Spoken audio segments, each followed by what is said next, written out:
Okay, we've got something a little bit different on the dyno today. We've got our Jeep Rubicon with the 3.6 liter V6. It's a 2020 model. It's got just about 3,500 miles on it. Jeep guys, you may not know JLT Performance, but we've been in the performance business for over 17 years. We're very well known in the Hellcat, GT500, and Coyote market, but everybody likes a Jeep. We do too, so we picked this one up, and we're going to go ahead and develop some parts on it. We're going to go ahead and do some dyno testing today. We're going to dyno test in stock. We're going to add our intake. We're going to explain a lot of the differences and why we do things a certain way we do them.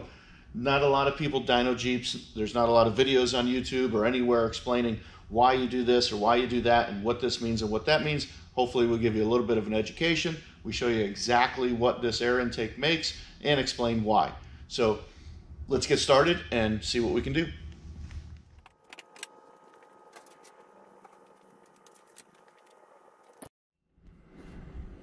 All right, we've got it all strapped down.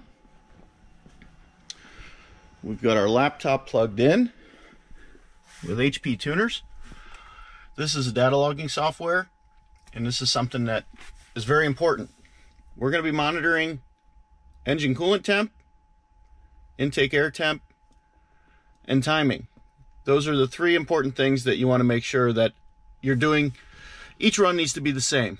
So we need to make sure that we're hitting the throttle at wide open to make the run at the same coolant temp every single time. So we have a perfect apples to apples comparison. Something you're not going to see in a lot of tests is that you're going to see a very hot test versus a very cool test, and you will see a significant horsepower difference between the two.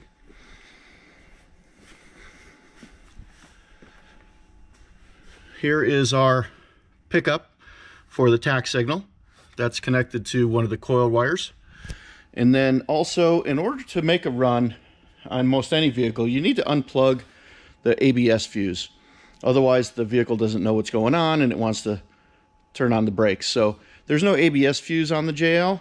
So I followed the wires underneath to the frame rail for the left front sensor and unplugged it, and that disables the whole ABS system. So you're good.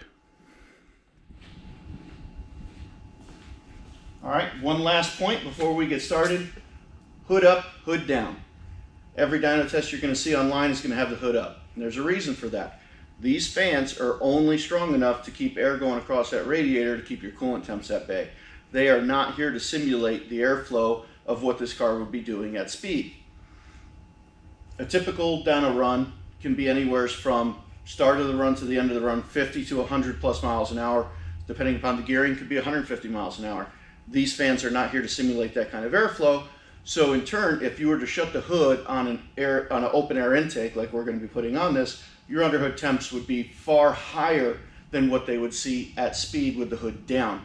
So having the hood up is really just getting ambient or slightly higher than ambient air to the filter while you're doing the test. There's really no major benefit one way or the other having the hood up.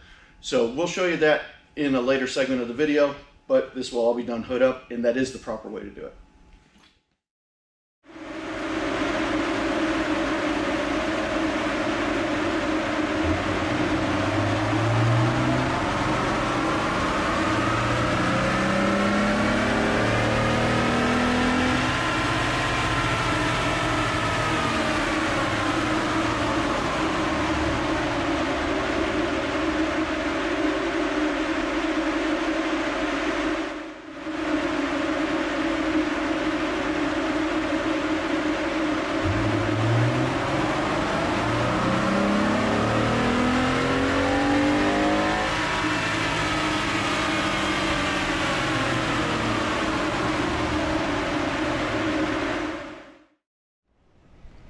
All right, here we've got the stock runs we're going to go over.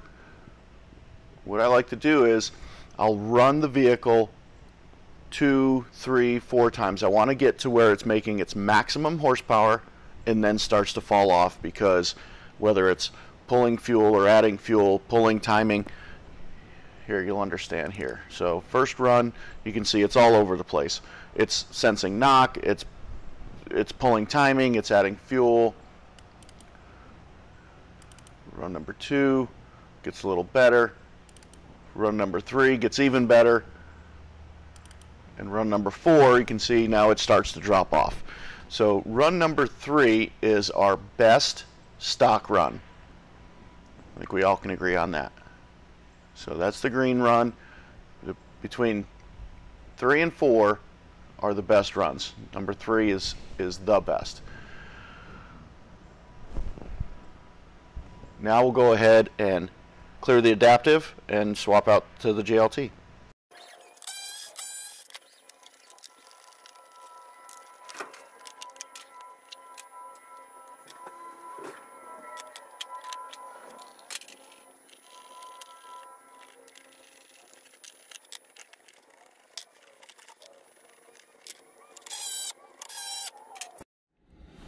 Here's something that nobody explains online. These vehicles have adaptive learning.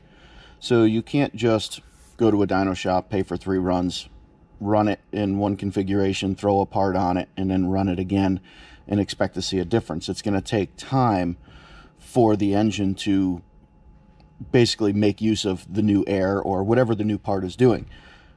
Sometimes you need to make 10, 15, 20 runs before it all equals out and get in all your air fuels and your timing tables come back to stock. Or if you're using something like this for the HP tuners, you can go in and this says reset all adaptive. Turn ignition on.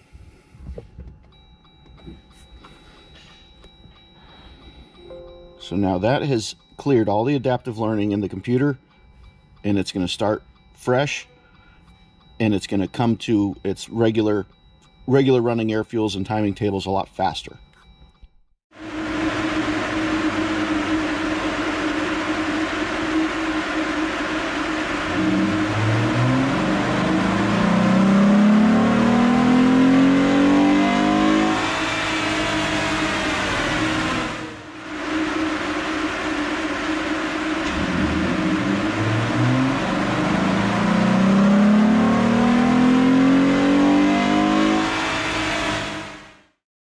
Alright, now let me show you the results with the JLT. First run, you can see it's nice and smooth, everything looks good. And here we can show you how overall vehicle temperature plays a role. We've been running this all day, one after the other. The next run drops off, next run drops off. So these dyno fans are not sufficient, obviously. So we're continuing to run the vehicle, a couple of minutes in between the stock box runs and the JLT run with minimal cool down, but just keeping coolant temps at 194 is optimum. That's where it was ran best with the stock box and with the JLT.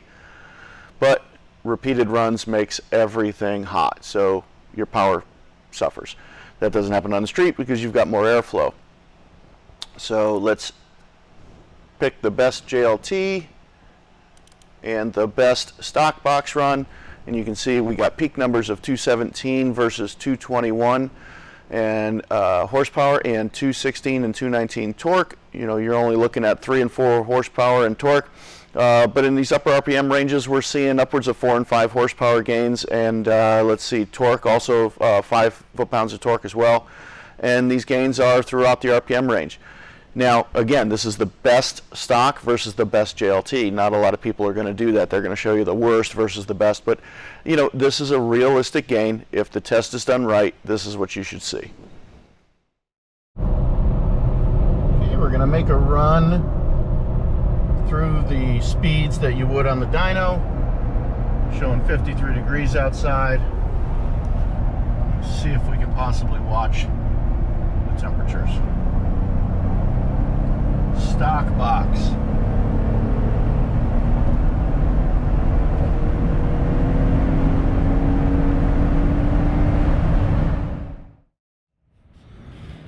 Okay, we've got the JLT back on. We're going to go back on the same road and make another trip and see what the temps are.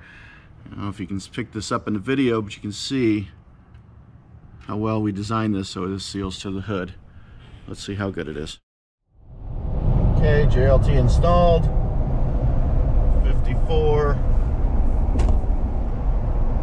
make a dyno run pass.